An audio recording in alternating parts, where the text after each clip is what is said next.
കുഞ്ഞുങ്ങളെ, ദേശവും എഴുത്തും എന്ന യൂണിറ്റിലെ അവസാനത്തെ പാഠമാണ് നമ്മൾ ഇന്ന് പരിചയപ്പെടുന്നത്. ഇത് ഒരു കഥയാണ്. മുരിങ്ങാമരത്തോപ്പ് എന്നാണ് കഥയുടെ പേര്. എഴുതിയത് ഉണ്ണികൃഷ്ണൻ പുത്തൂർ. ഗുരുവായൂരും അതിൻ്റെ പരിസരവും കഥാ പശ്ചാത്തലമാക്കി ധാരാളം കഥകളും 15ഓളം നോവലുകളും എഴുതിയ, സാധാരണക്കാരുടെ ഭാഷയിൽ ലളിതമായി എഴുതിയ എഴുത്തുകാരനാണ് അദ്ദേഹം. അദ്ദേഹത്തിൻ്റെ ആദ്യ നോവലായ ബലിക്കല്ല് എന്ന നോവലിന് കേരള സാഹിത്യ അക്കാദമി അവാർഡ് ലഭിക്കുകയുണ്ടായി. ആത്മകഥയുൾപ്പെടെ എഴുതി ഭാഷയെ സമ്പന്നമാക്കിയ ഒരു എഴുത്തുകാരനാണ് ഉണ്ണികൃഷ്ണൻ പുത്തൂർ. ദേശത്തിൻ്റെ പ്രാധാന്യം, ദേശം ആളുകളെ എങ്ങനെയൊക്കെ സ്വാധീനിക്കുന്നു എന്നതാണ് ഈ യൂണിറ്റിൻ്റെ കാതൽ എന്ന് നമ്മൾ ആദ്യം പറഞ്ഞതാണ്. ഈ കഥയിലും ഒരു ദേശമുണ്ട്. ഒന്നല്ല, 2 ദേശങ്ങളുണ്ട്. അതിൽ കൂടുതൽ ആഴത്തിൽ കഥയിൽ പരാമർശിക്കപ്പെടുന്നത് കേരളം ആണ്. കേരളത്തിലെ ചേറ്റുവ മണപ്പുറം എന്ന് പറയുന്ന ഒരു സ്ഥലമാണ്. 3 പുഴകളും കായലും അതിരിടുന്ന ദ്വീപ് പോലെയുള്ള മനോഹരമായ ഒരു പ്രദേശം. ഈ കഥയുടെ ഏറ്റവും പ്രധാനമായ പശ്ചാത്തലമായി വരുന്നത് ഈ പ്രദേശമാണ്. അതിൻ്റെ വർണ്ണന ഇങ്ങനെയാണ്: പൂത്തുലഞ്ഞു നിൽക്കുന്ന പറങ്കിമാവിൻ തോപ്പുകൾ, പൂഴിമണൽ നിറഞ്ഞ വഴിയോരങ്ങളിൽ കായ്ച്ചു നിൽക്കുന്ന മുരിങ്ങാമരങ്ങൾ, പച്ചക്കുണുക്കിട്ട് കാറ്റിലാടി ഉലയുന്ന പുന്നമര സുന്ദരികൾ, മണൽപ്പരപ്പിൽ വളർന്നു നിൽക്കുന്ന രാമച്ചക്കാടുകൾ, നാട്ടുമാവുകൾ, പായൽക്കുളങ്ങൾ, അങ്ങനെ പോയി. മാത്രമല്ല, അവിടെ വേറെ അവശേഷിപ്പുകളുണ്ട് ചരിത്രത്തിൻ്റെ. എന്താണ്? ടിപ്പു സുൽത്താൻ്റെ പഴയ കോട്ട, ഇന്ന് തകർന്നു പോയ കോട്ടയുടെ അവശിഷ്ടങ്ങളുണ്ട്. സേട്ടിൻ്റെ ബംഗ്ലാവുണ്ട്. ദേശത്തെ നാടുവാഴി കടം വന്ന് ലേലത്തിൽ വെച്ച 8 കെട്ടുണ്ട്. പഴമയുടെ ചരിത്രത്തിൻ്റെയും ചില മുദ്രകളുള്ള ഒരു മണപ്പുറമാണത്. ഈ സ്ഥലമാണ് ഈ കഥയിൽ ഞാൻ നേരത്തെ പറഞ്ഞതുപോലെ പ്രധാനമായി വരുന്നത്. ഈ കഥയിലെ കേന്ദ്ര കഥാപാത്രമായ നരേന്ദ്രൻ്റെ ഓർമ്മകളിലാണ് ഈ നാടുള്ളത്. 23 വയസ്സുകാരനായ നരേന്ദ്രൻ ഒരു ഗൂർഖ വാച്ച്മാനാണ്. അയാളൊരു നേപ്പാളിയാണ്. പക്ഷേ എഴുത്തുകാരൻ നേപ്പാളി എന്ന് ആ ഒരു പ്രാദേശിക ഭേദത്തിൽ പറഞ്ഞതാവാം. നേപ്പാളിയാണ് അയാൾ. അയാളുടെ ജീവിതമാണ് കഥയുടെ പ്രമേയം. അയാളുടെ ഹൃദയത്തിൽ ഉറങ്ങിക്കിടക്കുന്ന ഈ ചേറ്റുവ മണപ്പുറത്തെക്കുറിച്ച് പരാമർശിച്ചുകൊണ്ടാണ് കഥ ആരംഭിക്കുന്നത്. അയാളുടെ ജീവിതത്തിലും കഥയിലും ഈ സ്ഥലത്തിന് വലിയ പ്രാധാന്യമുണ്ട്. ദേശവും എഴുത്തും എന്ന യൂണിറ്റിനോട് ചേർന്ന് നിൽക്കുന്ന ഒരു ദേശമാണ്, ഒരു കഥയാണ് ഇത് എന്ന് നമുക്ക് പറയാം. ഇനി നരേന്ദ്രൻ്റെ ജീവിതത്തെക്കുറിച്ചാണെങ്കിൽ, അവൻ്റെ ജീവിതം വളരെ ദുഃഖകരമായ ഒന്നാണ്. 5 വയസ്സായപ്പോൾ മുതൽ അമ്മയിൽ നിന്ന് അച്ഛൻ്റെ ജന്മദേശമായ ഈ കേരളത്തിലെ ഈ സ്ഥലത്തെക്കുറിച്ച് അവൻ കേൾക്കുന്നുണ്ട്. അന്നു മുതൽ അവൻ്റെ മനസ്സിലെ ഒരു മായാത്ത സ്വപ്നമായി പച്ചപ്പുള്ള ഈ ഭൂമി പതിഞ്ഞു കിടപ്പുണ്ട്. അവൻ അവിടെ പോവണം, അവിടെയൊക്കെ കാണണം എന്നവൻ വളരെയേറെ ആഗ്രഹിക്കുന്നു. അതിന് വൈകാരികമായ ചില അംശങ്ങൾ കൂടിയുണ്ട്. അവൻ്റെ അച്ഛൻ്റെ നാടാണിത്. ഇതുവരെ അവൻ്റെ അച്ഛനെ കണ്ടിട്ടില്ല. ക്രമേണ വളർന്ന് വലുതായപ്പോഴാണ് അച്ഛൻ്റെ ചതി അവൻ മനസ്സിലാക്കിയത്. പ്രണയ വാഗ്ദാനം നൽകി നേപ്പാൾ സ്വദേശിനിയായ ഉഷാകുമാരിയെ വഞ്ചിച്ചിട്ട് അവൾ ഗർഭിണിയാണ് എന്ന് അറിഞ്ഞപ്പോൾ സ്ഥലം മാറ്റം വാങ്ങിപ്പോയ ഒരു ദുഷ്ടനായ മനുഷ്യനാണ് ഒരു പട്ടാള. അച്ഛനോടുള്ള വെറുപ്പും പകയും അവൻ്റെ മനസ്സിൽ വളരുന്നു. അമ്മ ഒരിക്കലും അച്ഛനെ കുറ്റപ്പെടുത്തുന്നില്ല. പാവം, ആ സ്ത്രീ പറയുന്നത് ഒരുപക്ഷെ ഏതെങ്കിലും ശാപത്താൽ അദ്ദേഹം തന്നെ മറന്നുപോയതായിരിക്കും എന്നാണ്. അത്രമേൽ അവർ അയാളെ സ്നേഹിക്കുന്നു. പക്ഷെ മകൻ തിരിച്ചറിയുന്നു അച്ഛൻ ദുഷ്ടനും ചതിയനുമാണെന്ന്. എന്നെങ്കിലും ഒരിക്കൽ അയാളെ കണ്ടാൽ ചിലതെല്ലാം ചോദിക്കണം എന്ന് അവൻ ആഗ്രഹിക്കുന്നുണ്ട്. നോക്കൂ, അവൻ്റെ മനസ്സ് ഈ വാക്കുകളിലുണ്ട്. നോക്കൂ, സാധുവായ തൻ്റെ അമ്മയെ പറഞ്ഞു പറ്റിച്ച് ഒരക്ഷരം ഉരിയാടാതെ ഒളിച്ചോടിപ്പോയ മുട്ടാളനായ പട്ടാളക്കാരനെ എന്നെങ്കിലും ഒരിക്കൽ എവിടെയെങ്കിലും വെച്ച് കാണാതിരിക്കില്ല എന്നവൻ്റെ മനസ്സിലോർത്തു നടക്കുന്നു അവൻ. അയാൾ ഒരു ആൾമാറാട്ടക്കാരനാണ്. യഥാർത്ഥ മേൽവിലാസം കിട്ടിയാൽ കണ്ടുപിടിക്കാൻ എളുപ്പമാണ് എന്നാണ്. കാരണം അയാളോട് കാണണമെന്നുള്ള ആഗ്രഹവും ഒരു വാശിയായി നരേന്ദ്രനിൽ നിറയുന്നു. നരേന്ദ്രൻ്റെ അമ്മ മരിച്ചതോടെ നരേന്ദ്രൻ ജന്മദേശം വിടുന്നു. ഞാൻ പറഞ്ഞു ഈ കഥയിൽ 2 ദേശങ്ങളെക്കുറിച്ചുള്ള സൂചനകളുണ്ടെന്ന് പറഞ്ഞു. അതിലെ 2ാമത്തെ ദേശം നേപ്പാളിലെ ഒരു ഗ്രാമമാണ് നരേന്ദ്രൻ്റെ നാട്.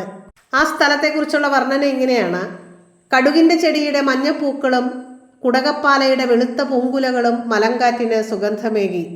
നേപ്പാളിലെ വിശുദ്ധ നദിയായ ഖണ്ഡകയിലെ സ്ഫടികക്കല്ലുകൾ പലതും ഋതുഭേദങ്ങൾക്കൊത്ത് സാളഗ്രാമങ്ങളായി രൂപാന്തരപ്പെട്ടു. അത് നമ്മൾ പറയാറുള്ളതാണ്. കല്ലുകൾ വർഷങ്ങൾ കഴിയുമ്പോൾ വെളുത്ത വെള്ളാരം കല്ലുകളായി, മിനുസമുള്ള വെള്ളാരം കല്ലുകളായി മാറുന്നതാണ് അല്ലേ. പുഴയിലൂടെ ഒഴുകി ഒഴുകി വരുന്ന കല്ലുകൾ കുറച്ച് കഴിയുമ്പോൾ അതിൻ്റെ അറ്റം കൂർത്തതൊക്കെ മാറി മിനുസമുള്ളതായി മാറും.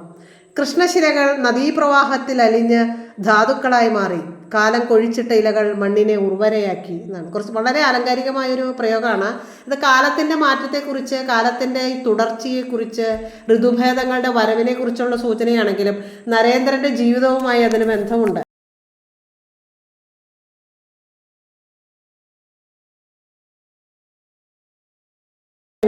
ഒക്കെ ആ പ്രയോഗത്തിൽ ശക്തമായി ഉണ്ട്. രോഗിയായ അമ്മയെ ശുശ്രൂഷിക്കാൻ ഭുർജപത്രങ്ങൾ, ഈ പത്രം ഇലയാണ്, ഭുർജ മരത്തിൻ്റെ ഇലകൾ കെട്ടുകളാക്കി ബദരിയിലും കേദാർനാഥിലും വരുന്ന തീർത്ഥാടകർക്ക് കൊടുത്ത് കഷ്ടപ്പെട്ട് ജീവിച്ച കാലം ഓർത്തപ്പോൾ അവൻ്റെ കണ്ണ് നനഞ്ഞു. പിന്നീട് അച്ഛനോടുള്ള വെറുപ്പ് കൂടിക്കൂടി വരികയാണ്. അമ്മ മരിച്ചതിന് ശേഷമുള്ള യാത്ര, ദേശാന്തര യാത്ര തുടരുന്നു. ഈ ലക്ഷ്യമില്ലാത്ത യാത്രയാണെങ്കിലും അവൻ്റെ ഉള്ളിൽ ഒരു ലക്ഷ്യമുണ്ട്. അത് അച്ഛനെ കണ്ടെത്തുക, അച്ഛൻ്റെ നാട് കാണുക എന്നുള്ളതാണ്. ഈ യാത്രക്കിടയിൽ ശ്രീബുദ്ധൻ്റെ ബുദ്ധഗയ അവൻ സന്ദർശിക്കുന്നുണ്ട്. അവിടെ ഒരു ബുദ്ധശിഷ്യൻ അവന് ദർശനം നൽകുന്നുണ്ട്. അവൻ്റെ അന്വേഷണം തുടരാൻ അവനെ പ്രേരിപ്പിക്കുന്നുണ്ട്. നീ കണ്ടെത്തുക തന്നെ ചെയ്യും എന്ന് അവനെ പ്രതീക്ഷ നൽകുന്നുണ്ട്. മാത്രമല്ല അദ്ദേഹം കുറച്ച് ദാർശനികമായ തലങ്ങൾ കൂടി അവന് വിവരിക്കുന്നുണ്ട്. എന്തൊക്കെയാണ്? പൂർണ്ണമായിട്ടൊന്നുമില്ല മകനെ, പൂർണ്ണത കൈവരിക്കുന്നതാണ് സത്യം. ബോധിസത്വൻ സത്യം കണ്ടെത്തിയവനാണ്. അന്വേഷിച്ചു പോയപ്പോഴാണ് സത്യം കണ്ടെത്തിയത്. കുട്ടി, നിനക്കും സത്യം കണ്ടെത്താനാകും. തഥാഗതൻ എന്തെങ്കിലും മാർഗനിർദ്ദേശം തരാതിരിക്കില്ല. ശ്രീബുദ്ധനാണ് തഥാഗതൻ എന്നാണ്. അപ്പോൾ ആ ബുദ്ധഗയെ സന്ദർശിച്ചപ്പോൾ നരേന്ദ്രൻ്റെ മനസ്സ് ഒന്ന് ശാന്തമാവുന്നുണ്ട് അല്ലേ. അവൻ്റെ മനസ്സിലെ വെറുപ്പും പകയും ഒരുപക്ഷെ ആ കൃഷ്ണശിലകൾ ധാതുക്കളായതുപോലെ, ആ കല്ലുകൾ സാളഗ്രാമങ്ങളായതുപോലെ അവൻ്റെ മനസ്സ് ഒരുപക്ഷെ ആ സന്യാസിയുടെ സ്പർശത്താലും സംസാരത്താലും ഒന്ന് ശാന്തമായി കാണാം. മാത്രമല്ല തൻ്റെ ലക്ഷ്യത്തിലേക്ക് താൻ നടന്നെടുക്കുമെന്നൊരു പ്രതീക്ഷയും ആ സന്ദർശനം അവന് നൽകുന്നുണ്ട്. കഥയ്ക്ക് ദാർശനികമായൊരു തലം അത് നൽകുന്നുണ്ട്. അവൻ പിന്നീട് അവൻ ആഗ്രഹിച്ച സ്ഥലത്തെത്തുന്നു. അവിടെ ഒരു ഗൂർഖ വാച്ച്മാനായി ജോലി തുടരുന്നു. രാത്രിയിൽ കാവൽക്കാരനായി ആ നാടിനെ, ആ സ്ഥലത്തെ സംരക്ഷിക്കുന്നു. ഗ്രാമവാസികൾ അവനെ വല്ലാതെ സ്നേഹിക്കുന്നു. ഒരു വീടിനോട് അവന് അല്പം മമത തോന്നുന്നു. ഏതാണ് വീട്? 255 നമ്പർ വീടാണ്. ഒരു ദിവസം അവൻ രണ്ടും കൽപ്പിച്ച് ആ വീട്ടിൽ ചെന്ന് കോളിംഗ് ബെല്ലടിക്കുന്നു. അല്പം മുറുക്കത്തിലാണ് കോളിംഗ് ബെല്ലടിക്കുന്നത്. ഗൃഹനാഥയും തുടർന്ന് ഗൃഹനാഥനും കടന്നു വരുന്നു. അയാൾ ആ മനുഷ്യനെ തിരിച്ചറിയുന്നു. അത് തൻ്റെ അച്ഛനാണ്. ഇത്രയും കാലം താൻ തേടി നടന്നിരുന്ന ഒരു മുഖമാണ്. അപ്പോൾ പറയണ നോക്കൂ, എന്ത് പറയണമെന്നറിയാതെ തരിച്ചു, തെല്ലിട കിതച്ചു. എന്താണ് പറയേണ്ടത് അയാളോട്? ഈ മനുഷ്യനോട് ഇനി എന്തു പറയും? അയാളുടെ ഇപ്പോഴത്തെ രൂപം എന്താണ്? വയസ്സനായ റിട്ടയേർഡ് സുബേദാർ സാഹിബിനെ അവൻ ഭവ്യമായി സലാം ചെയ്തു. അവൻ വിനയത്തോടെ അയാളെ സല്യൂട്ട് ചെയ്യുകയാണ് ചെയ്തത്. അവൻ്റെ ഉള്ളിലെ പകയും വെറുപ്പും വിരോധങ്ങളും എല്ലാം അലിഞ്ഞില്ലാതായി. ഒന്നും ചെയ്യാനാകാതെ നിർവികാരമായ മനസ്സോടെ, ശൂന്യമായ മനസ്സോടെ അവൻ അവിടെ നിന്ന് മടങ്ങുകയാണ്. നോക്കൂ, അതിനുശേഷമുള്ള പ്രയോഗം വളരെ സവിശേഷമായൊരു പ്രയോഗമാണ്. അത് പരീക്ഷയ്ക്കൊക്കെ ചോദിക്കാൻ സാധ്യതയുള്ളതാണ്. എന്താണ്? തിരിച്ചു നടക്കുമ്പോൾ ഇരുൾ മൂടിയ സന്ധ്യ മുരിങ്ങാമര തോപ്പുകളെയും പുന്നമര കൂട്ടങ്ങളെയും തന്നിൽ നിന്ന് അകറ്റുകയാണെന്ന ബോധം അവനെ അസ്വസ്ഥനാക്കി എന്നാണ്. ഒരു നാട് എത്ര മോഹിച്ചാണ് അവൻ ആ നാട്ടിലേക്ക് വന്നത്. കഥ ആരംഭിക്കുന്നത് ആ നാടിനെക്കുറിച്ച് വിവരിച്ചുകൊണ്ടാണ്. ആ നാട് അവൻ്റെ ഹൃദയത്തിലുണ്ടായിരുന്നു. ആ നാട്ടിൽ താമസിക്കുന്ന അവൻ്റെ അച്ഛനും അവൻ്റെ മനസ്സിലുണ്ടായിരുന്നു. അശാന്തമായ യാത്ര അവിടെ അവസാനിക്കുന്നുണ്ടെങ്കിലും താൻ ആരെയാണോ കാണാൻ ആഗ്രഹിച്ചത് അയാളെ കണ്ടപ്പോൾ ശൂന്യമായോടെ മനസ്സോടെ തിരിച്ചു നടക്കാനാണ് നരേന്ദ്രന് തോന്നിയത്. ഒന്നും പറയാതെ, മനസ്സിലുള്ള ഭാരങ്ങൾ, മനസ്സിൻ്റെ കെട്ടുകൾ തുറന്നു വിടാതെ വൃദ്ധനായ പട്ടാളക്കാരനെ നോക്കി വളരെ വിനയത്തോടെ സല്യൂട്ട് ചെയ്ത് മടങ്ങിപ്പോകുന്ന നരേന്ദ്രൻ്റെ ചിത്രം. ഇരുൾ മൂടിയ സന്ധ്യ അവൻ്റെ മനസ്സാണ്. ആ ഗ്രാമത്തെ സ്നേഹിച്ച അവൻ്റെ മനസ്സാണ്. അവൻ്റെ ആ സന്ധ്യ അതിന് ഇരുട്ട് മൂടിയിരിക്കുന്നു. ആ ഇരുട്ട് തന്നെ ആ നാട്ടിൽ നിന്ന്, മനോഹരമായ പ്രദേശത്ത് നിന്നും അകറ്റുമോ എന്ന് അവൻ അസ്വസ്ഥനാകുന്നു. ഇനി അവിടെ നിൽക്കണമെന്ന് അവൻ ആഗ്രഹിക്കുന്നില്ല. ഏറെ കൊതിച്ച് മനസ്സിൽ സൂക്ഷിച്ച ആ ഗ്രാമത്തെയും പ്രിയപ്പെട്ട അച്ഛനെയും ആ പാതി വഴിയിൽ ഉപേക്ഷിച്ചുകൊണ്ട് അവൻ തിരിച്ചു നടക്കുകയാണ് ചെയ്യുന്നത്. പ്രിയപ്പെട്ട കുട്ടികളെ, ഈ കഥയിലൂടെ ധാരാളം കാര്യങ്ങൾ എഴുത്തുകാരൻ പറയാൻ ശ്രമിക്കുന്നുണ്ട്. അതിൽ പ്രധാനമായത് ഞാൻ ആദ്യം പറഞ്ഞതുപോലെ തന്നെ ദേശത്തെ അടയാളപ്പെടുത്തുകയാണ്. കേരളത്തിലെ മനോഹരമായ ചേറ്റുവ മണപ്പുറം എന്നൊരു ദേശത്തെ കാവ്യാത്മകമായി ബിംബങ്ങളിലൂടെ വളരെ മനോഹരമായി വരച്ചിട്ടിട്ടുണ്ട്.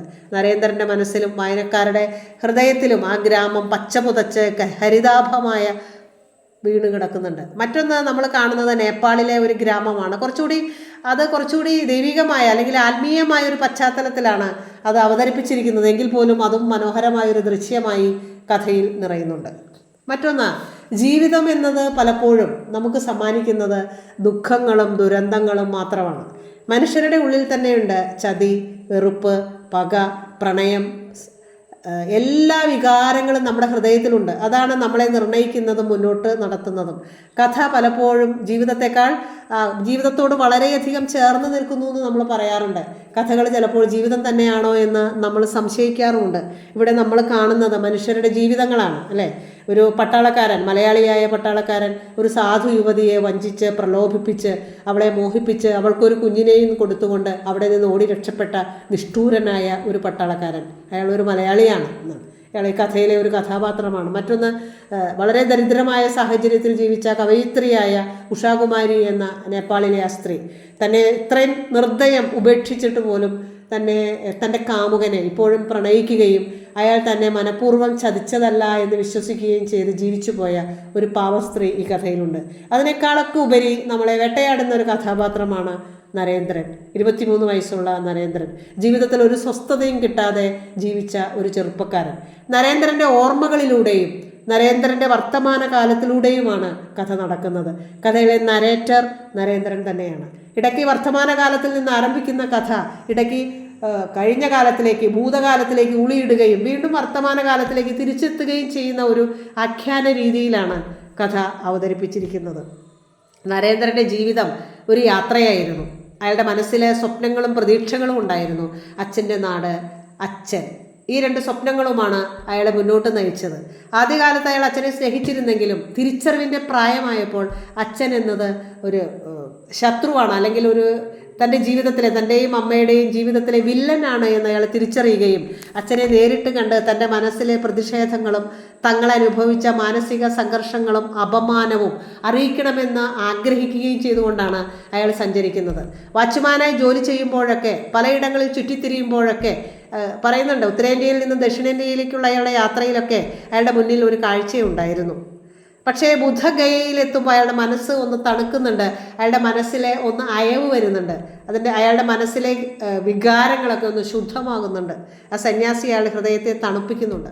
പിന്നീട് അയാൾ തൻ്റെ അച്ഛനെ കണ്ടെത്തുന്നുണ്ടെങ്കിലും ഒന്നും പറയാൻ കഴിയാതെ വീർപ്പ് മുട്ടുന്ന ഹൃദയവുമായി ഈ വൃദ്ധനായ പട്ടാളക്കാരനോട് ഇനി എന്താണ് പറയേണ്ടത്? അയാൾ ചതിയനാണ്, അയാൾ വിവാഹം കഴിച്ച് സുഖമായി ജീവിക്കുന്നു. ഭൂതകാലം കൊട്ടിയിറക്കിയിട്ട് അയാളെ കൂടി അസ്വസ്ഥനാക്കിയിട്ട് എന്ത് നേടാനാണ്? ഒന്നും പറയാനില്ല. അയാളോട് പറഞ്ഞിട്ടും പ്രയോജനമില്ല. തൻ്റെ ദുഃഖങ്ങൾക്ക് അറുതിയില്ല. തൻ്റെ മകനായി ഒരിക്കലും അയാൾ അംഗീകരിക്കില്ല. തൻ്റെ സങ്കടങ്ങൾ, അമ്മയുടെയും സങ്കടങ്ങൾ ഒരിക്കലും ആ പട്ടാളക്കാരൻ അറിയുകയുമില്ല. ഹൃദയമില്ലാത്ത മനുഷ്യനെ നിഷ്കരുണം വഴിയിൽ ഉപേക്ഷിച്ച് അച്ഛൻ എന്ന സ്വപ്നവും നാട് എന്ന കാമനയും മറന്നുകൊണ്ട് അയാൾ നടന്നു പോവുകയാണ് ചെയ്യുന്നത്. ഞാൻ പറഞ്ഞതുപോലെ കഥയിൽ ധാരാളം സവിശേഷമായ പ്രയോഗങ്ങളുണ്ട്. അതൊക്കെ നോക്കണം. കാവ്യാത്മകമായ, ബിംബാത്മകമായ പ്രയോഗങ്ങൾ, അതൊക്കെ പരീക്ഷയ്ക്ക് വരാൻ സാധ്യതയുള്ളതാണ്. ആദ്യ ഭാഗത്ത് കാണുന്ന മനോഹരമായ പ്രകൃതി വർണ്ണന, മലരണിക്കാടുകൾ തിങ്ങി വിങ്ങി എന്ന് ചങ്ങമ്പുഴ പാടിയതുപോലെ സുന്ദരമായ പ്രകൃതി വർണ്ണന, അതിനൊക്കെ വിഗ്രഹിക്കാവുന്ന പദങ്ങളും ഉണ്ട്. ഘടകപദങ്ങളെ വിഗ്രഹിക്കുക എന്നുള്ളത് ധാരാളമായിട്ടുണ്ട്. പിന്നെ ഇതിനകത്ത് ശക്തമായൊരു പ്രയോഗമാണ് അവസാന ഭാഗത്ത് കാണുന്ന ഇരുൾ മൂടിയ സന്ധ്യ തന്നെ അസ്വസ്ഥമാക്കുന്നു, നാട്ടിൽ നിന്ന് അകറ്റു എന്നുള്ള ആ പ്രയോഗം, ആ സന്ധ്യ എന്നുള്ളത് നരേന്ദ്രൻ്റെ മനസ്സാണ്. മറ്റൊരു മനോഹരമായ പ്രയോഗമാണ് നേപ്പാളിലെ ഗ്രാമത്തെക്കുറിച്ചുള്ള വിവരണം. ആ കാലം,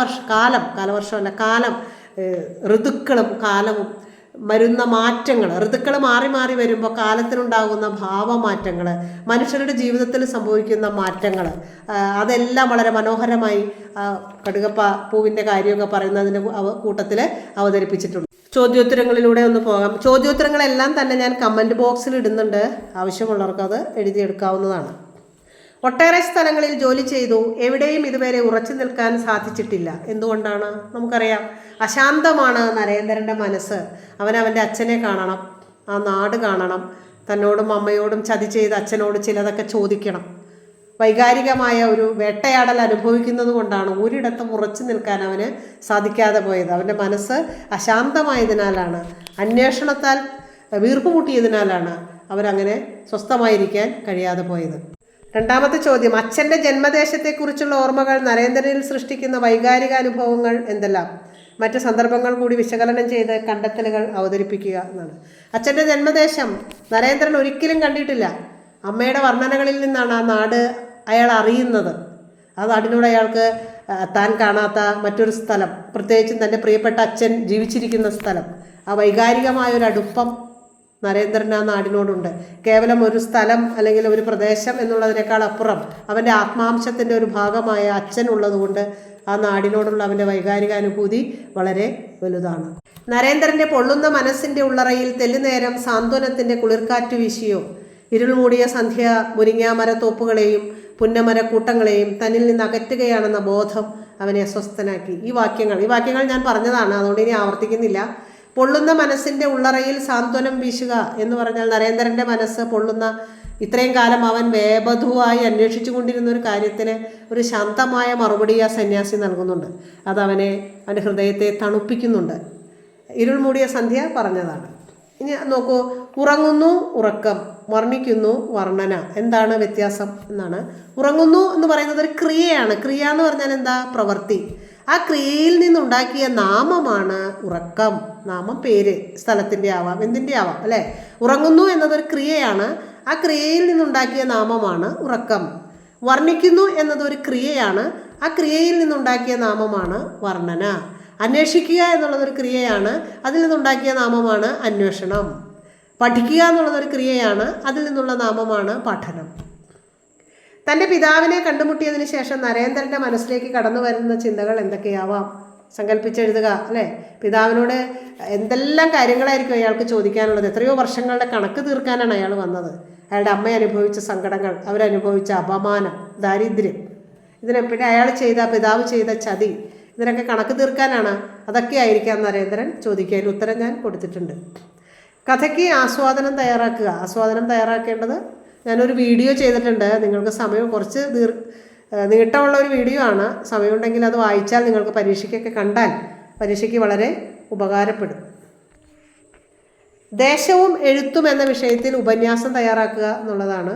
അങ്ങനെ എഴുതുമ്പോൾ എല്ലാ പാഠങ്ങളും കൂടി പരാമർശിച്ചിട്ട് ഈ എഴുത്തുകാരെ ദേശം എങ്ങനെയൊക്കെ സ്വാധീനിച്ചിട്ടുണ്ട് എന്നുള്ള രീതിയിലാണ് ഉത്തരം എഴുതേണ്ടത്.